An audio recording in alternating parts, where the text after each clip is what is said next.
Assalamualaikum warahmatullahi wabarakatuh. Di sini saya akan menjelaskan tentang perkembangan biologis dan kognitif pada remaja untuk memenuhi mata kuliah perkembangan peserta didik.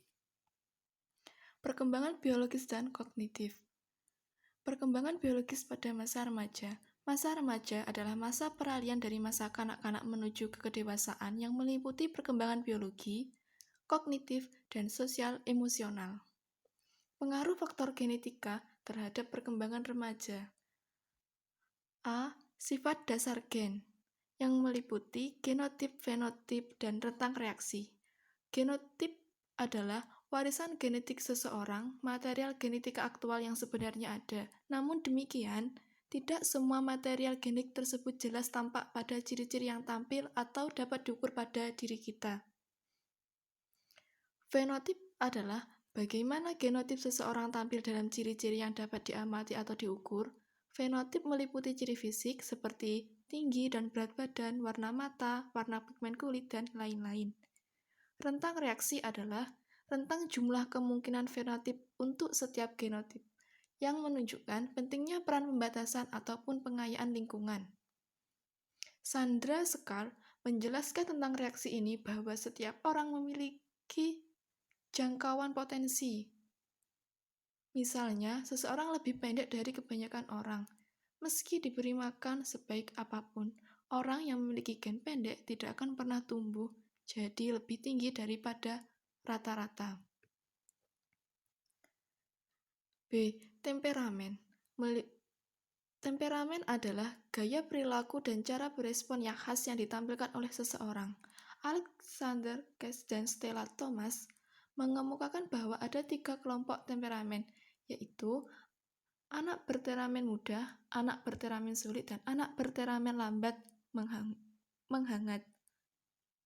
Anak bertemperamen mudah biasanya memiliki suasana hati positif, mudah mengikuti aturan atau kegiatan keseharian umum, dan mudah menyesuaikan diri terhadap pengalaman baru.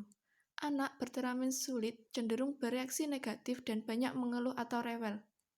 Kegiatan rutin kesehariannya tidak teratur dan lambat menyesuaikan diri dengan pengalaman baru.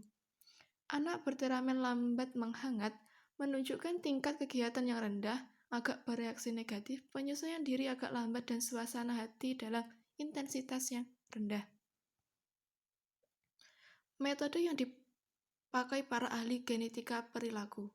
Genetika perilaku atau behavior genetics adalah studi mengenai kadar dan hakikat dari landasan herediter suatu perilaku. Para ahli genetika perilaku ditentukan oleh interaksi antara faktor herediter dan lingkungan. Untuk mempelajari pengaruh faktor herediter dan perilaku, para ahli genetika perilaku sering memakai penelitian mengenai anak kembar dan adopsi.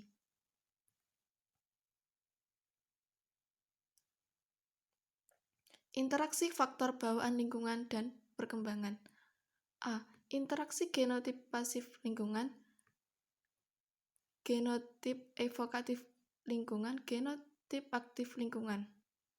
Para ahli genetika perilaku percaya bahwa faktor bawaan dan lingkungan berinteraksi dengan 3 cara, yaitu pasif, evokatif, dan aktif. Yang pertama, interaksi genotip pasif dengan lingkungan terjadi saat orang tua yang memiliki hubungan genetis dengan anak memberikan lingkungan pengasuhan pada anak. Misalnya, orang tua memiliki genetik cerdas dan cakap membaca. Karena mereka cakap membaca dan menikmati kegiatan membaca, mereka menyediakan buku bacaan bagi anak mereka, sehingga anak mereka juga akan lebih cenderung menjadi anak yang cakap membaca dan menikmati kegiatan membaca.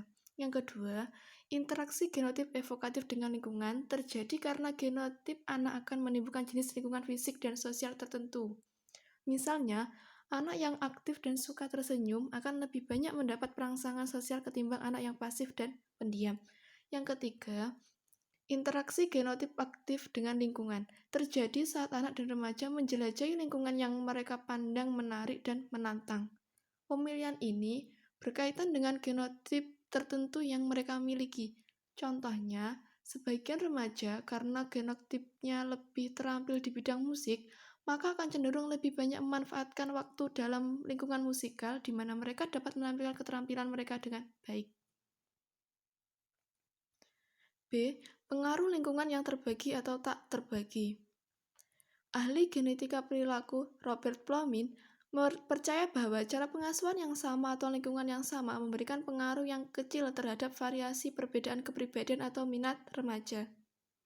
Dengan kata lain, meskipun dua remaja tinggal serumah dengan orang tua yang sama, kepribadian mereka kerap kali berbeda.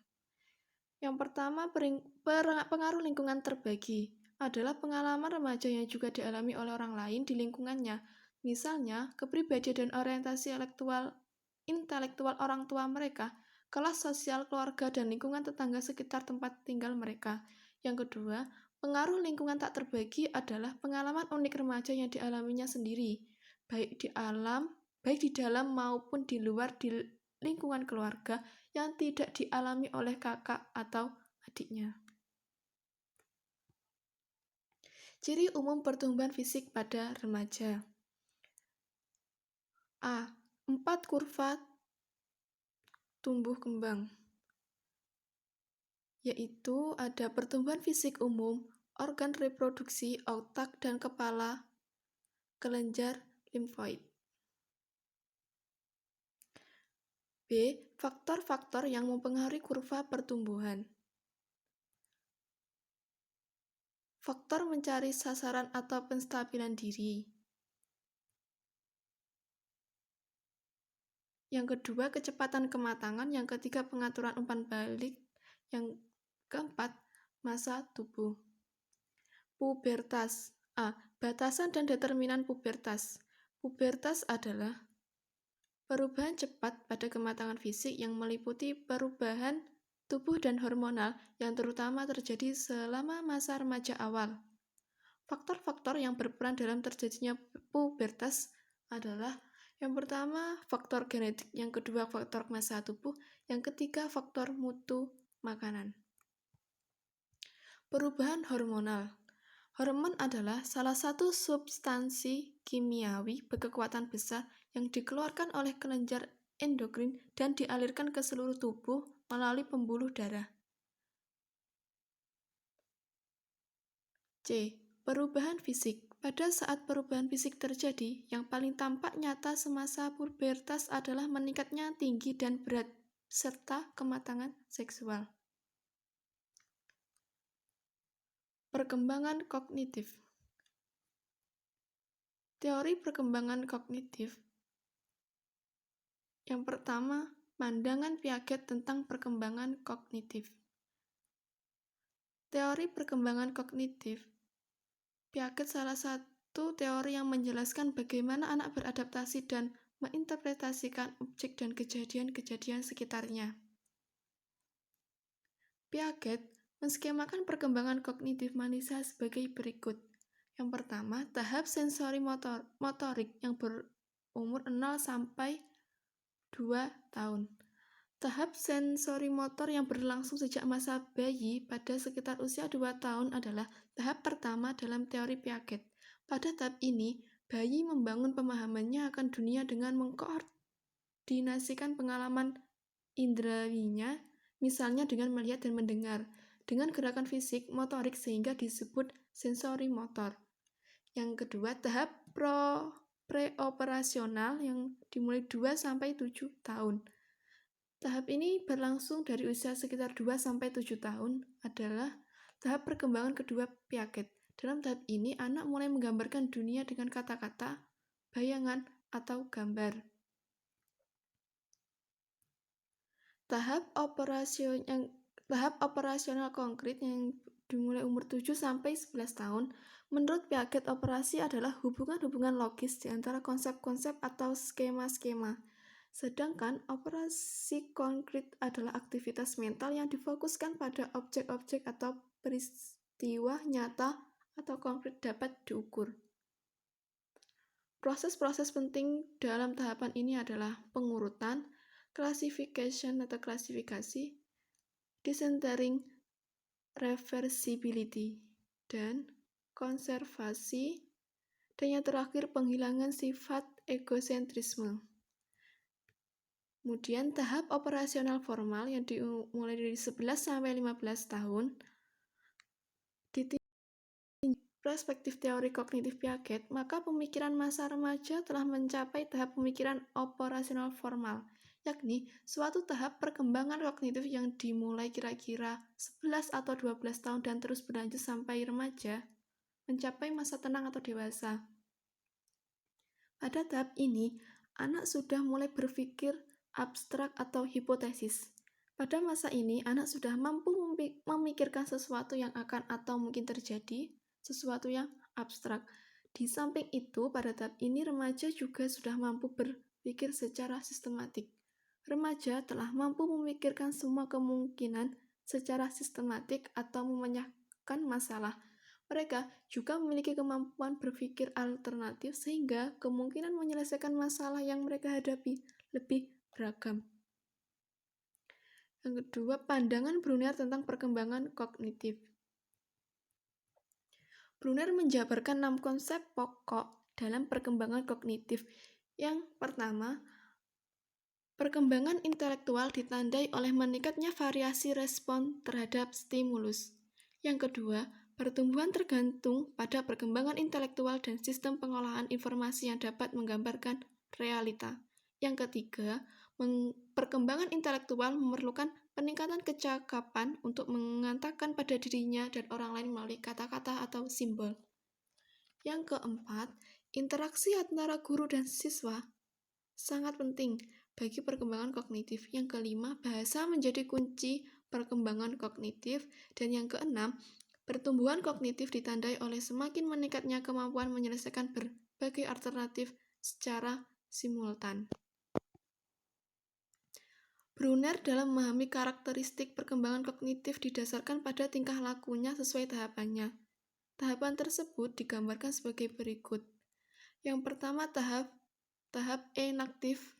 Pada tahap ini, pengetahuan diperoleh melalui respon-respon motorik. Anak mulai memahami lingkungannya.